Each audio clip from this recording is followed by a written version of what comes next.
Sizdan videoga like bosish va kanalimizga obuna bo'lishni so'rab qolamiz.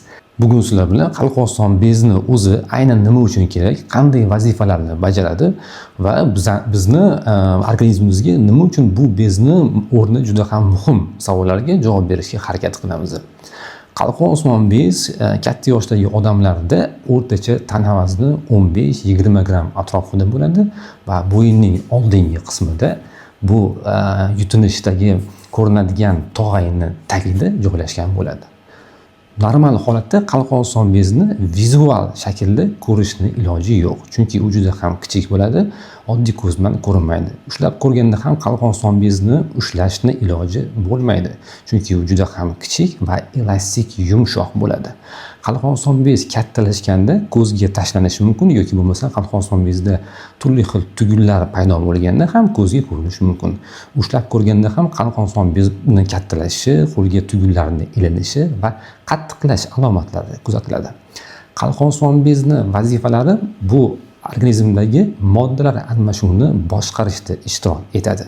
Demak, qalqonson bez agar ishlamasa, organizmdagi moddalar almashinuvini birdaniga sekinlashishi yoki umuman yo'qolib ketishi bo'lishi mumkin. Qalqonson bezni bola organizmiga juda ham o'rni beqiyos.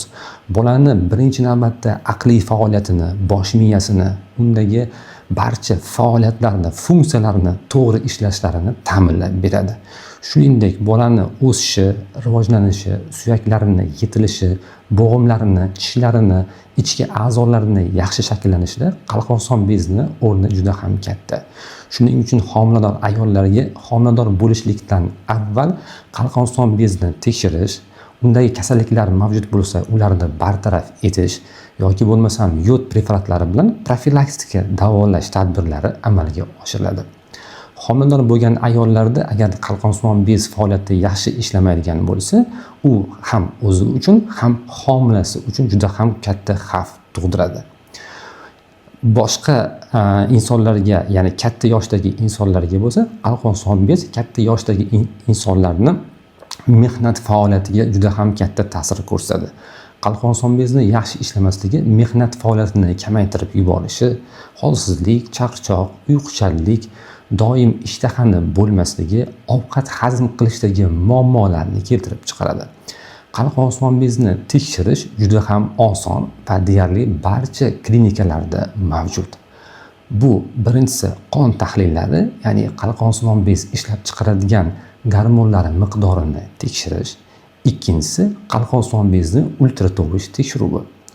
Qalqonson bezni qon tahlillari natijasida gormonlar miqdorining baland yoki yuqori bo'lishini aniqlash.